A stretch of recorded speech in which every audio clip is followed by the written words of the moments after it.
All right. Good morning. Good morning. Good morning. What's up, guys? Welcome back, worldwide family. Oh, beautiful Saturday morning, right? And running late. Like that almost never happens. Even they talk about it at work how I'm never late. Now, in all fairness to that, we get like 7 minutes of grace, so it's pretty easy to do that. But I'm supposed to be there at 10 o'clock, and it is 10 o'clock, and I have about a 15-minute drive ahead of me. So welcome back to the channel. If y'all don't know, I am a part-time reseller. I buy and sell and flip things for a profit, right? Try to work through this massive death pile back here. But no, things are going well with it. I just want to let y'all know how I'm doing for the day. That's kind of what this channel is. If you're new, do have big things on the horizon. Quite a few things leaving out today. Super excited about that. That is an awesome, awesome deal. And if I can get my seatbelt on, we'll be a little bit safer. There we go. Oh, he just flashed me. There's a cop ahead, which is cool. I'm going like 40 and a 55 at the moment. Maybe not.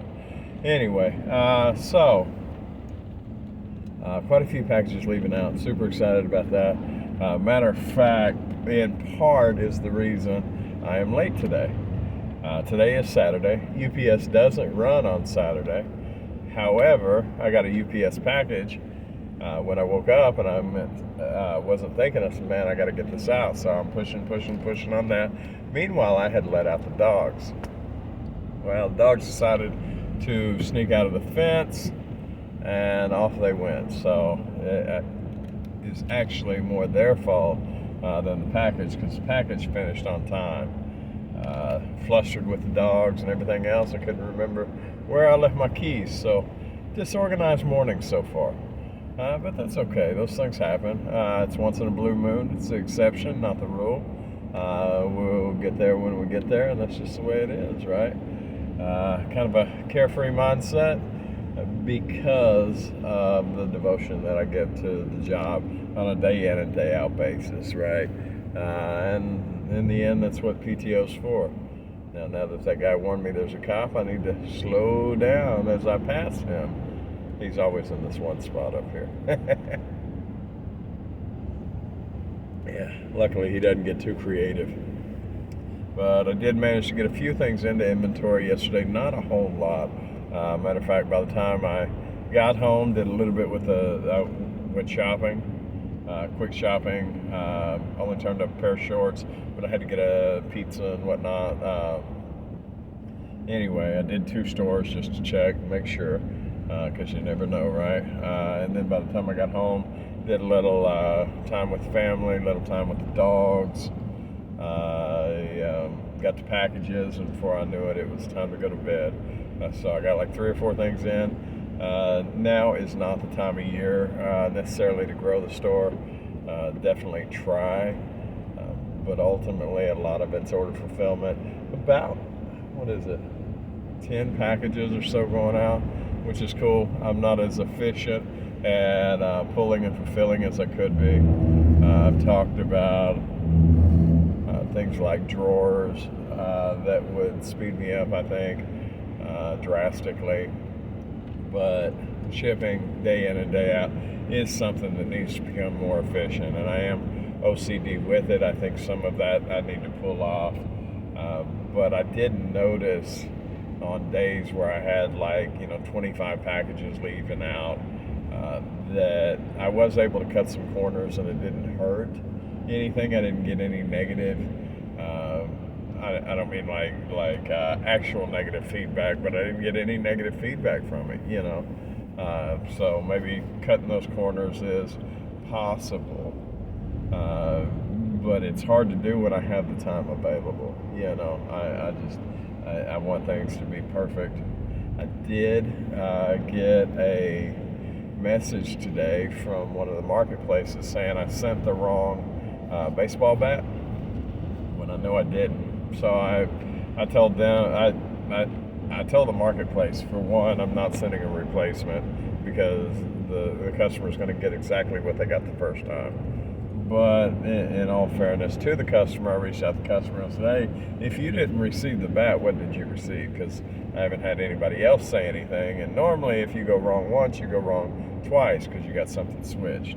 I know I didn't. I'm 99% sure. I mean, I guess it can happen. But more likely is the fact that the barcode does not match up with the bat, or they did not get what they thought that they were getting. So I'll let you know how that goes, but ultimately it's looking like a refund, maybe lost product. I told them to return it to the store, and I'd give them a refund, right? You know,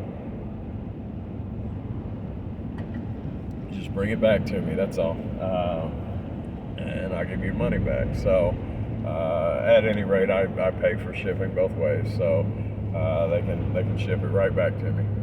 Nevertheless, it is what it is. Where we go from here? No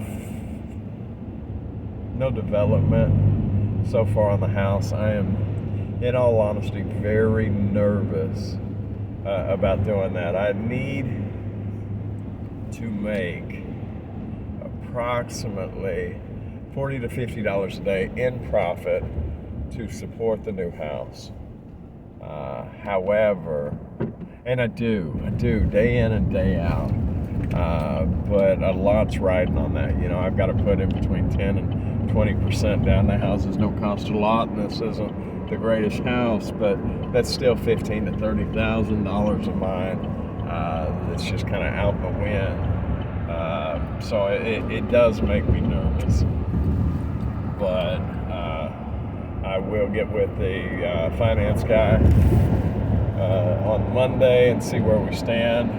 I really think, in all honesty, you know, I was thinking about what can the business afford, and I was thinking about a 2-bedroom, but it's quite possible, and one concern, like I'd spoken about in previous videos, is possibly the income, because the business does not pull a profit, so I can't count that as revenue, as money. Revenue is the wrong word, but as income, you know, because it doesn't pull a profit by design. It's going to be difficult towards the end of the year. I got some paychecks coming up I've got to get creative with and figure out the best way to invest in the business. So, but nevertheless, you know, the business by design doesn't pull a profit at the moment because it's building. So on my income alone, can I run 2 houses? Now, one possibility behind that, and like I say, I'm almost at the point of go big or go home, is, you know, for a little bit more, and I use the word little bit kind of loosely. Maybe I can get a 4-bedroom instead of a 2-bedroom and rent out a couple bedrooms. Hold on. All right, so one thought is, welcome back. Whoa, there was the curve. I thought I'd given it enough. It's a funky little reverse U-turn here. Don't let me hit them. All right, they figured out what I was doing. It's getting hot here. And FedEx right in front of me. All right, so like I said, go big or go home, right? You know, one avenue, if I didn't do a conventional loan, and I have a very small understanding of the way real estate finance works, but for a second home, I understand that I have 2 options available. One is a conventional loan, and 2 is a investment property loan, because it's a business, right? Now, with my income possibly being a concern, even though I think that I make enough to handle both, because last time I got approved for a house, they approved me up to X number, and I took half of X, right? So I'm looking for another half of X to equal X, and fit within what they think that I can, you know, afford, right? And that's on my own salary alone, which is probably a good measure rather than count the business, but the business will be financing the vast majority or funding the vast majority of it, if not all of it. But back to it. If I don't do a conventional loan and I do an investment loan, then I can take prospective rent into account as income for the property. So if I'm gonna rent the place out and rent for the area is $1,000 a month, and it's more than that, but I'm just using that figure, is $1,000 a month, then instantly they take my understanding, maybe faulty, but my understanding is they take my salary and add $12,000 to it to see if I can afford the place. And I don't know if you can rent out rooms and count each one like $650, $650, $650, $650, 4 different rooms, $650 a month. Count it as $2,400, so roughly what, close to $30,000 a year extra income. I don't know if that's allowed, but long story short, the revenue that you anticipate on receiving from the property, you can count as income. So that may allow me to overcome any difficulty that I have there. Now the negative to that is it's more down. Now he did say that I could get in at 10%, but at a investment property, but that it would be a higher interest rate. Now, I want to keep my interest rates as low as possible. However, interest rates, you can renegotiate those over time, for one, although that costs money, or two, pay it off faster than intended, which kind of negates the interest to some extent, that rate anyway, or just the plain and simple fact that despite temporary or momentary ebbs and flows of the real estate market, despite that, that appraisal will definitely overcome any interest that I would pay. You know, that the house, the appreciation is moving faster than the interest rate is. The benefit would still be there. It may not be ideal, but it would be there. So I don't know that I think, you know, let's just say it's a $150,000 home, you know, I don't see that. I would rather keep that extra $15,000 in my pocket by giving 10% rather than 20. Okay, I would rather have that in backup to have, you know, a year's worth of payments. God forbid something went south, or for this, that, and the other. I would just rather keep it. I want my money, right? I want to keep it. So I think I would almost prefer long term a little bit steeper interest rate and hang on to my money than a little bit lower interest rate and fork over my money.